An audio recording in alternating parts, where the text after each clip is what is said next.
함께 보실 하나님의 말씀 구약성경 잠언 22장 17절에서 18절까지 두 절 말씀입니다.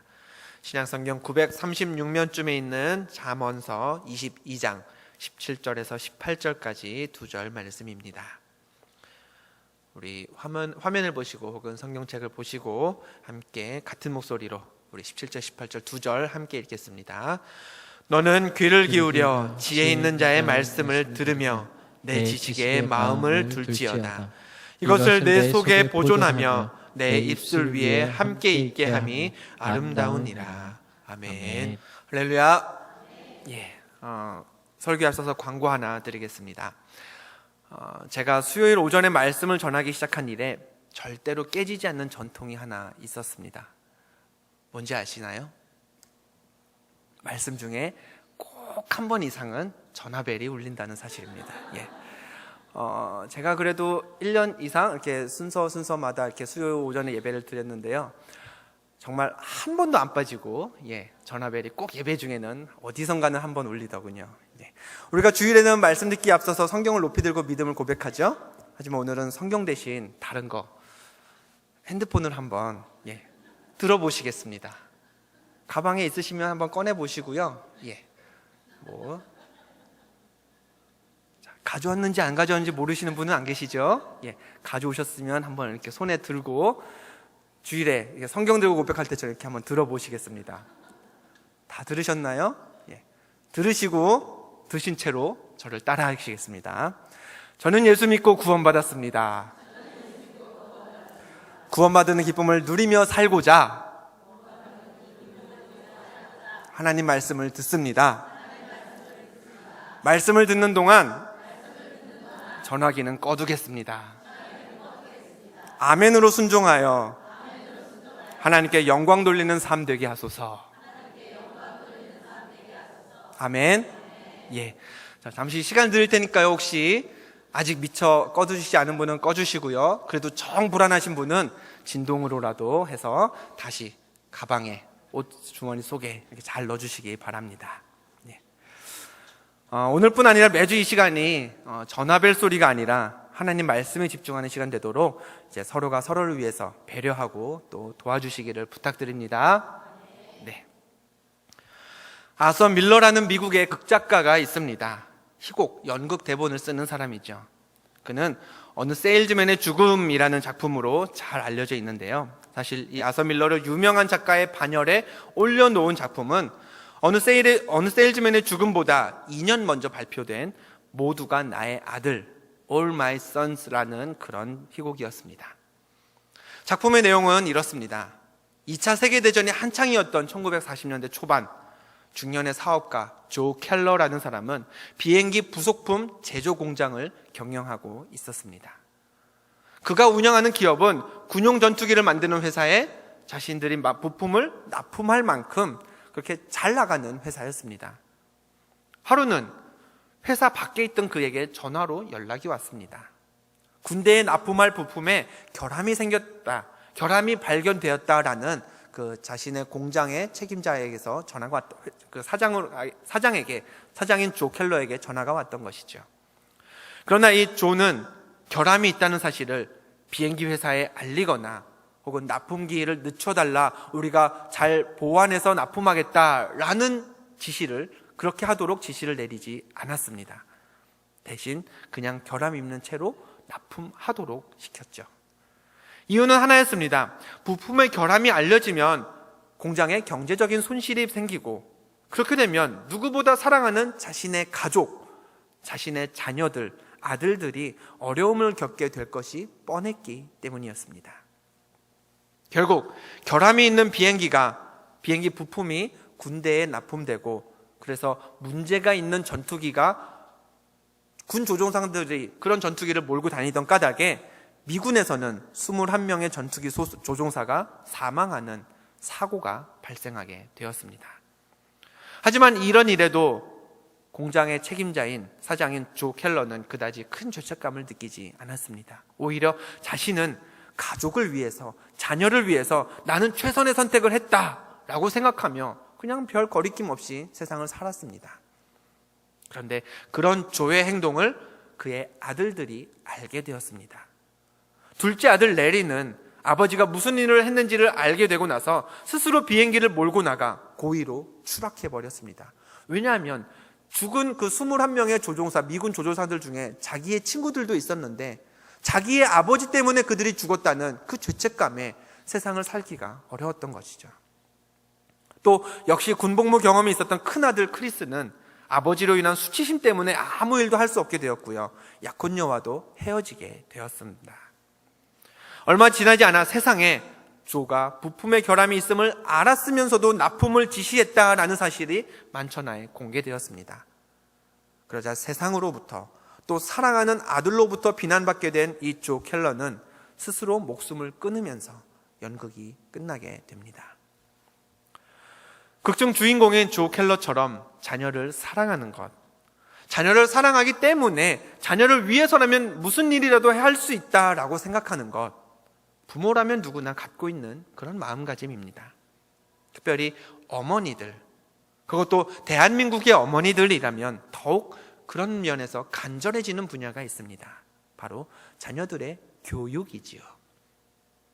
우리 아이들의 교육을 위해서라면 어떤 것이라도 해주고 싶다. 아마 여기 계신 우리 모든 어머니들의 마음이 아닐까 생각됩니다. 자녀의 교육에 관해서 열정적이었던 어머니라면 맹자의 어머니를 빼놓을 수 없습니다. 맹모 삼천지교라는 말로 잘 알려진 맹자의 어머니는 아들 맹자가 어렸을 때 공동묘지 근처에서 살고 있었습니다. 그런데 아들이 집 주변에서 늘 보던 대로 곡을 하고 장사 지내는 흉내를 내면서 놀자 안 되겠다 싶어서 이사를 했죠. 그렇게 이사한 곳은 시장 근처였습니다. 시장 근처에 살던 맹자는 시장에서 물건을 사고 파는 장사꾼의 흉내를 내면서 놀기 시작했습니다. 그 모습을 본 맹자의 어머니는 이곳도 아이와 함께 살 곳이 아니겠구나 싶어서 이번에는 글방, 이제 서당 근처로 이사를 했습니다. 그리고 그곳에서 맹자가 친구들과 여러 가지 예법을 소재로 놀이를 삼아 이제 놀면서 지내자 이곳이야말로 우리 아들과 함께 살만한 곳이겠구나 하고 마침내 서당 근처에서 머물며 살았더라라는 이야기죠. 본래 이 이야기의 교훈은 자녀 교육에는 삶의 주변 환경이 큰 영향을 미친다라는 점입니다. 그런데 그건 중국 어머니들의 이야기고요. 대한민국 어머니들이 해석하는 맹모 삼천지교는 조금 다릅니다.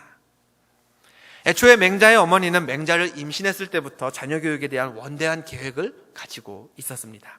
그래서 아이를 낳자마자 공동묘지 근처로 일부러 이사를 갔습니다. 이유는 하나였습니다.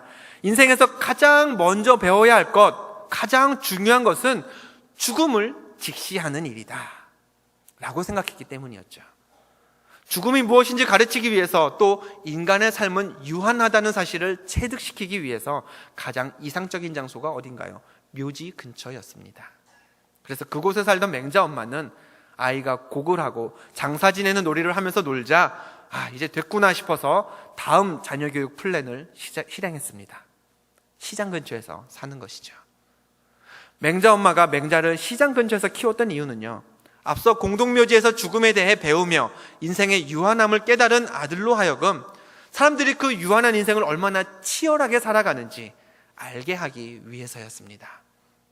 경제학 관련 지식을 책으로 가르치기 전에 인생이라는 게 얼마나 치열한지, 또 그 치열함을 통해서 시장 경제라는 것이 얼마나 생동감 있게 돌아가는지 몸소 경험하게 만들기 원했던 게 시장 근처로 이사를 갔던 맹자 어머니의 원래 숨겨진 목적이었던 것입니다. 이처럼 삶과 죽음에 대해서 그리고 경제활동에 대해서 직접 부딪히며 배우게 한 뒤에 그제서야 맹자 어머니는 아들을 서당 근처로 데리고 가서 살면서 글을 읽히고 학문을 접하게 했더라. 이게 대한민국식 맹모 삼천지교 해석이라고 합니다. 우리는 자녀가 최상의 교육 환경에서 자라기를 원합니다. 교육적으로 최고의 컨텐츠를 접할 수 있도록 도와주고 싶어 하죠. 그런데 그 부분에 있어서는요, 하나님도 자녀인 우리들에게 마찬가지로 생각하십니다. 잠언 말씀에서 하나님이 강조하시는 부분은 이것입니다. 자녀가 하나님을 믿는 믿음 안에서 살아가도록 부모가 자녀에게 하나님을 경외하는 삶, 믿음의 삶을 가르쳐라. 어떻게 하면 이 땅의 자녀들을 흔들리지 않는 믿음의 사람으로 기를 수 있을까? 어떻게 하면 다음 세대의 주역들을 하나님 마음에 합한 일꾼들로 길러낼 수 있을까? 자녀들의 교육을 두고 걱정하는 우리들처럼 하나님도 이 땅의 자녀된 세대들을 믿음으로 가르치는 일에 많은 관심을 갖고 계십니다.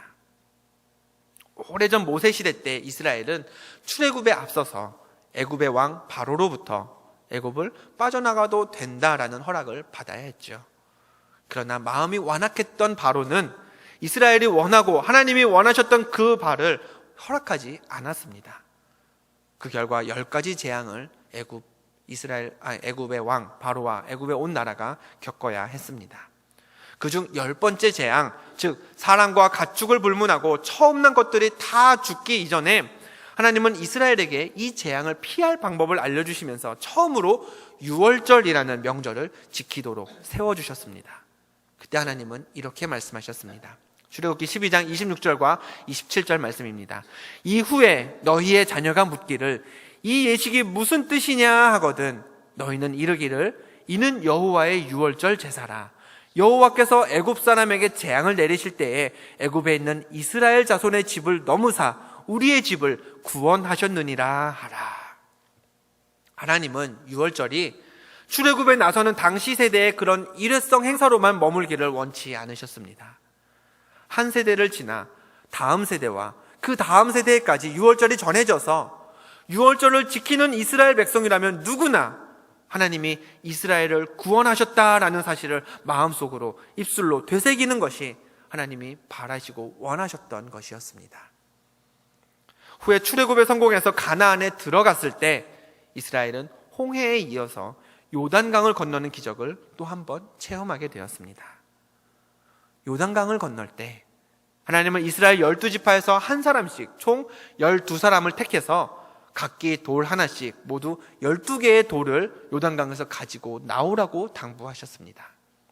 그리고는 이렇게 말씀하셨죠. 여호수아 4장 6절 7절 말씀입니다. 후일에 너희의 자손들이 물어 이르되 이 돌들은 무슨 뜻이냐 하거든 언약궤가 요단을 건널 때에 요단물이 끊어졌으므로 이 돌들이 이스라엘 자손에게 영원히 기념이 되리라 하라. 하나님은 한 번 기적을 행하는 것으로 그치지 않으셨습니다. 그 일이 세대를 건너서 오래도록 전해지기를 원하셨습니다. 우리가 하나님을 믿는 믿음이라는 것은 분명 하나님께서 주신 선물이지만 그러나 그렇다고 해서 그것이 저절로 생겨난 선물은 아닙니다. 믿음을 가진 사람들에 의해서 전해지고 또 전해져서 우리들에게 이른 것입니다. 부모로부터든 일터의 동료로부터든 이웃의 누군가로부터든 먼저 믿은 누군가가 우리에게 전해준 선물이 바로 하나님의 선물이 바로 믿음인 것이죠. 하나님께서 직접 세우신 공동체에는요 2가지가 있습니다. 첫째는 아담과 하와를 통해서 만드신 공동체 가정이고요. 다른 하나는 예수 그리스도를 통해 이 땅에 세우신 교회입니다. 가정과 교회에는 공통적인 임무이자 같은 역할이 주어져 있습니다. 하나님을 아버지로 고백하는 신앙을, 예수 그리스도를 구세주로 믿는 믿음을 전해야 한다라는 것입니다. 교회는 같은 시대를 살고 있는 사람들에게 복음을 전해야 합니다. 거기에 교회의 존재 이유가 있습니다. 또 가정은 부모가 자녀들에게 또 그 자녀들이 자신들의 자녀들에게 신앙을 가르치고 그리스도의 삶을 전수해 주어야 합니다. 이런 차원에서 볼 때 우리가 수요일 오전마다 살펴보고 있는 잠언 말씀들은요 자녀들에게 신앙을 가르쳐야 할 부모인 우리들에게 꼭 필요한 말씀입니다. 마땅히 행할 길을 아이에게 가르치라 라고 하는 잠언의 여러 교훈들은 1차적으로 자녀 교육을 위한 말씀들이기 때문입니다. 더불어 오늘 우리가 읽은 본문 말씀은 자녀에게 하나님의 말씀을 어떻게 전수해 주어야 하는지 구체적으로 설명해 주고 있습니다. 본문에서 지혜자는 우리에게 이렇게 가르칩니다. 22장 17절 말씀입니다. 너는 귀를 기울여 지혜 있는 자의 말씀을 들으며 라고 했습니다. 말씀을 배우는 과정의 첫 번째는요 하나님의 말씀을 듣는 것입니다. 자녀를 키우다 보면 특별히 어린 자녀가 있는 곳이라면 가장 많이 하게 되는 말 중에 하나가 이것이죠. 엄마 말 잘 들어야 너 이거 사줄 거야. 아빠 말 잘 들어야 용서해 줄 거다. 이런 말 자주 쓰게 됩니다. 물론 여기서 말을 듣는다라는 것이 꼭 귀로 듣는 것, 청취하는 것만을 의미하지는 않습니다. 그 가르침에 순종한다라는 뜻도 내포되어 있죠. 하지만 말을 통한 가르침의 교육적 효과가 높아지기 위해서는요, 가장 먼저 가르침이 담긴 부모나 교사의 말을 잘 들어야 합니다. 하나님의 말씀도 마찬가지입니다. 로마서 10장 17절 말씀에서 믿음은 들음에서 난다라고 했습니다. 말씀을 잘 듣는 것, 그것도 되도록 자주 듣는 것이 하나님의 말씀으로 양육되는 출발점입니다. 언젠가 케이블 TV에서 방송되는 한 교육 관련 프로그램에 강남의 대형 학원을 운영하는 분이 나와서 이런 이야기를 하는 모습을 본 적이 있습니다. 아빠와 엄마, 이렇게 부모 두 사람이 자녀에게 아침과 저녁으로 매일같이 달라붙어 노력해도 자녀를 통제하기가 힘이 들다. 그런데 부모 두 사람이 아이 하나 감당하는 것도 힘들다는 사실을 잘 아는 부모들이 정작 혼자서 20명도 넘는 아이를 돌봐야 하는 학교 교사가 자신의 아이를 완벽하게 가르쳐 주기를 원한다. 무슨 말일까요? 아이의 교육은요, 아무리 좋은 학교를 보내고 아무리 훌륭한 학원을 보내고 아무리 좋은 선생님을 붙여주어도 결국 부모의 바람직한 역할이 뒤따르지 않으면 불가능하다라는 이야기입니다. 여러분의 자녀들은 어떻습니까? 여러분의 자녀는, 또 손자, 손녀는 하나님의 말씀을 얼마나 듣고 있습니까? 학교에서 수업 듣고 온 것으로 충분하니까 집에서는 전혀 공부하지 말아라. 그래서 집에서는 아이가 원하는 만큼 저는 TV도 보게 하고 컴퓨터도 하도록 그냥 내버려 둬 줍니다. 아마 이런 부모님들은 대한민국에 거의 없을 겁니다. 그런데 하나님의 말씀은 일주일에 한 번 교회에서 듣는 것으로 충분하다라고 여깁니다. 집에서는 하나님의 말씀은 물론이고 찬송소리와 기도하는 소리라도 자녀가 들을 수 있는 환경을 마련해 주지 않는 경우가 허다합니다. 그런 환경에서 자란 자녀가 굳건한 믿음을 지키는 건 결코 쉬운 일은 아닐 겁니다. 성경은 목자 되신 하나님을 따르는 우리를 가리켜서 종종 양에 비유하죠. 양은요, 지독한 근시를 가진 그런 동물입니다. 몇 걸음만 떨어져 있어도 눈으로는 사물을 명확히 구분하지 못한다고 합니다. 양에게 목자가 필요한 이유가 여기에 있습니다. 시력이 좋지 못해서 길과 길이 아닌 곳을 구분할 수 없는 동물이 양이기 때문에 누군가가 길을 알려주어야 목적지까지 갈 수 있기 때문입니다. 대신 양은요, 듣는 신경, 청각이 잘 발달되어 있습니다.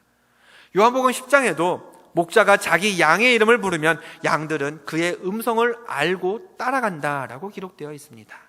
즉, 양이 목자에게 붙어 살기 위해서는 눈으로 보는 것이 아니라 귀로 그 음성과 말을 들어야 살 수 있는 것입니다. 우리도 예수 그리스도를 믿어서 영원한 생명을 누리기 위해서는 하나님의 말씀과 예수님의 가르침을 잘 들어야 합니다. 자녀들이 신앙 안에서 든든하게 자라게 하기 위해서는요, 하나님의 말씀을 더 자주 듣게 하는 환경과 훈련이 필요합니다. 그러나 듣는 일에서 그쳐서는 안 됩니다. 본문 말씀은 이어서 이렇게 가르칩니다. 내 지식에 마음을 둘지어다. 귀로 하나님 말씀에 담긴 지식을 들었다면 그 들은 지식을 마음으로 받아들여야 합니다. 지난 주일에 저녁 예배를 들으신 분들은 아시겠지만, 이제 주보에 분명 저녁 예배 설교는 감독님이라고 나갔음에도 불구하고요, 감독님은 잠깐 한마디 하신 후에 이 자리에서 제가 말씀을 전했었습니다. 애초에 감독님께서는 저에게 지난주에 있었던 부흥성의 첫날 말씀을 요약해보자라고 말씀하셨고, 말씀을 복습하는 차원에서 그 요약된 것을 근거로 말씀을 전하려고 하셨습니다만, 요약한 장본인인 제가 전하는 게 낫겠다라고 생각을 하셔서 이제 마음을 바꾸셨던 것이죠. 덕분에 저는요, 부흥의 첫날 저녁 예배 때도요, 이제 맨 앞줄에 요 가운데 앉아서 강사님 말씀을 메모하면서 잘 들었었습니다. 그런데 뿐만 아니라 주중에 부흥의 영상을 컴퓨터로 틀면서 다시 들었고요, 그리고 그 말씀을 요약해서 이 자리에 서서 설교까지 했습니다. 귀담아서 잘 듣고 반복해서 또 듣고 거기에 성도님들 앞에서 다시 전하기까지 한 그 말씀이 제 기억에 남아있을까요? 아니면 벌써 다 잊어버렸을까요?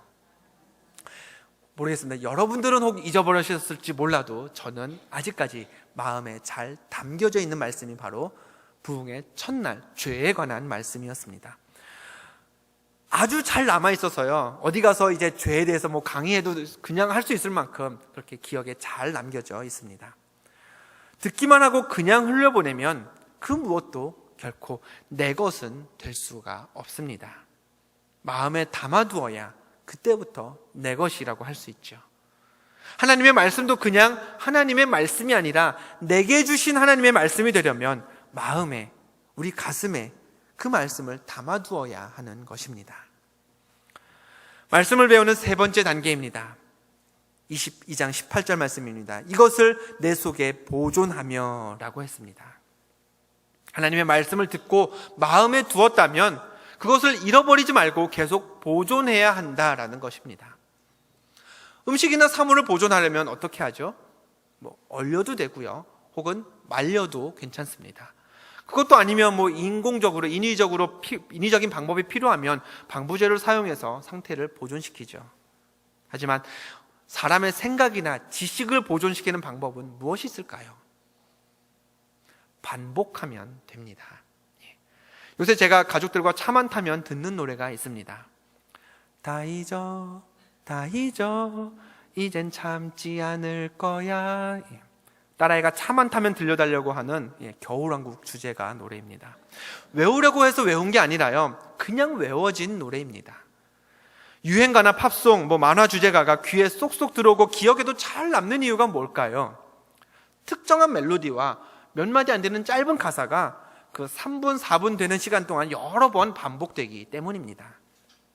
겨울왕국 만화의 주제가만 보더라도요, 3분 남짓 되는 노래에서 Let it go, let it go 이 멜로디가 6번이 넘게 반복되다 보니까 노래를 듣고 나면 그 부분을 흥얼거리게 되는 게 당연한 일입니다.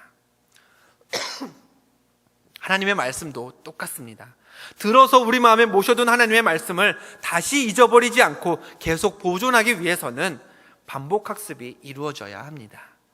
읽은 말씀도 또 읽어야 하고요, 가르친 말씀도 다시 가르쳐야 하는 것입니다. 여러분이 예배에 참석했을 때 저 말씀, 저 성경 본문 몇 달 전에 한 것 같은데, 몇 주 전에 한 것 같은데, 마음 그냥 다른 곳에 가 있으시고 대충 말씀 들으신 적은 없으신지요?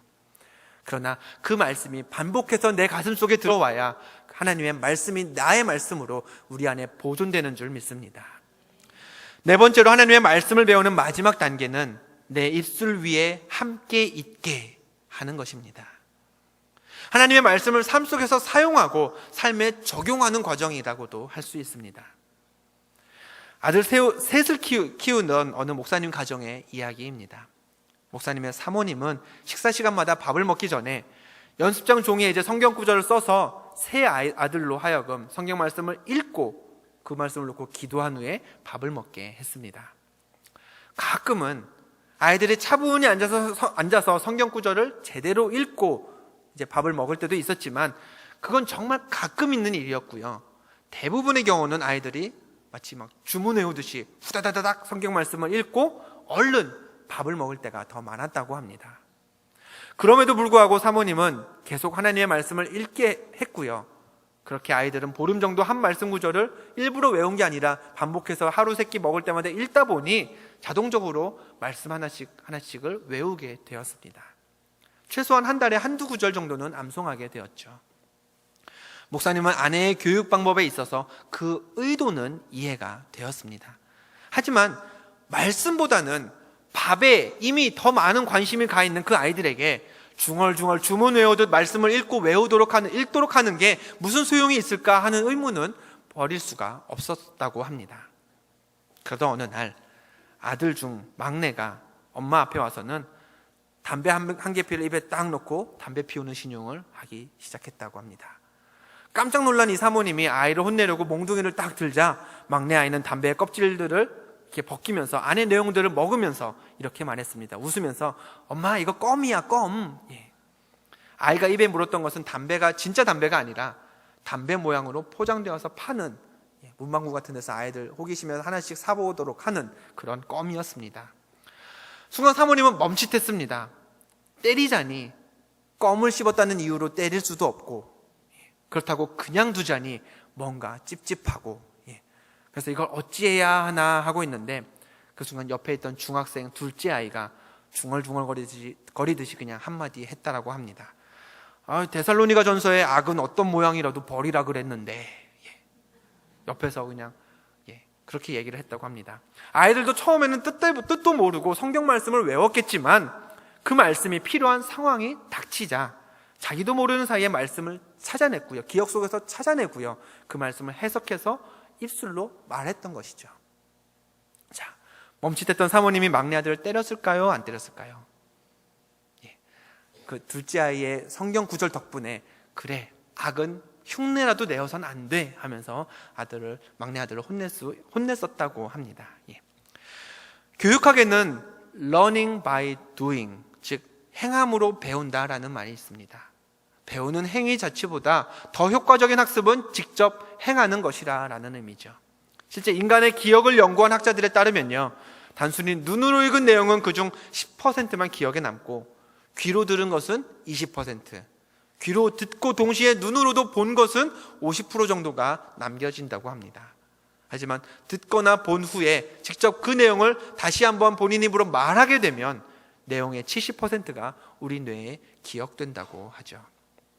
결국 말씀이 내 것이 되기 위해서는요, 머리나 가슴에서뿐 아니라 그 말씀이 우리 입술에도 남아 있어야 합니다.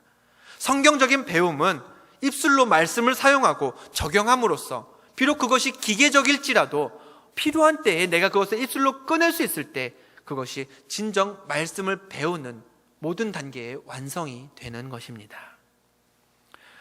이 땅에 이루어질 하나님 나라의 미래는 우리 그리스도인들이 믿음을 얼마나 잘 가르치느냐, 어떻게 전수하느냐에 달려 있습니다.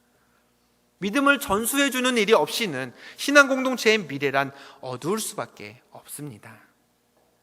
본문 18절 말씀의 마지막은요, 이렇듯 말씀을 듣고 또 마음에 두며 그 말씀을 보존하고 입술 위에 있게 하는 이 모든 일들이 아름답다, 아름다우니라 라고 표현하고 있습니다. 역시 전통이 얼마나 깨지기 어려운지 아셨죠? 그렇기 때문에 우리가 말씀을 계속해서 전수하면서 세대의 전통으로, 우리 가문의 전통으로 이어져야 하는 것입니다. 하나님 보시기에 가장 아름다운 자녀들의 모습, 하나님의 말씀을 듣고 마음에 두는 일입니다. 그 말씀을 보존하고 입술로 고백하며 삶에 적용하는 모습을 하나님은 바로 아름답다라고 표현하신 것입니다. 맹자의 어머니는 아들을 위해서 기꺼이 삶의 터전도 옮겼습니다. 3번이나 이사를 했습니다. 우리에게도 자녀를 위해서 그런 열정이 필요합니다. 내 아들이, 내 딸이, 우리 손자와 손녀가 가장 좋은 환경에서 유익한 교육을 받도록 최선을 다해서 도와주고 후원해 주어야 합니다. 하나님을 믿는 믿음의 사람이 되어서 세상에 그리스도의 영향력을 전할 주축이 바로 다음 세대, 우리의 자녀들이기 때문입니다. 그러나 그들이 자신의 영향력이 아니라 정말 예수 그리스도의 영향력을 세상에 전하기 위해서는요, 이사를 다니는 것만으로 그쳐서는 안 됩니다. 하나님 보시기에 아름다운 일을 함께 해야 하는 것입니다. 부모인 우리가 먼저 하나님의 말씀을 듣고 보존하고 입술로 말하면서 또 그 모습을 본 우리의 자녀들이 역시 하나님의 말씀을 듣고 보존하고 입술로 삶에 적용하는 그런 아름다운 모습이 교회와 우리 가정에서 보여져야 하는 것입니다. 기독교는 전통이라는 뿌리가 없으면 죽을 수밖에 없습니다. 무너지고 맙니다. 그 말은 전해주고 전해받는 일에 성도들이 힘을 쓰지 않으면 우리가 믿는 신앙은 지속될 수 없다는 의미입니다. 하나님의 말씀을 전하기 위해, 가르치고 또 배우기 위해 먼저 무엇에 힘써야 하고 무엇을 위해 노력해야 하는지 하나님 보시기에 아름다운 그 오늘 말씀 속의 행동들이 무엇인지를 기억하시고 삶 속에서 그 아름다움을 이루어 가시기를 부탁드립니다. 아름다운 사람이 되기 위해서는 무엇을 해야 하는지, 무엇이 정말 나를, 우리 자녀들을 아름답게 하는지 오늘 본문 말씀을 함께 다시 한번 읽으시면서 기억하시겠습니다. 잠언 22장 17절과 18절 2절 말씀입니다. 우리 함께 봉독하시겠습니다. 너는 귀를 기울여 지혜 있는 자의 말씀을 들으며 내 지식에 마음을 둘지어다. 이것을 내 속에 보존하며 내 입술 위에 함께 있게 함이 아름다우니라. 아멘. 기도하겠습니다.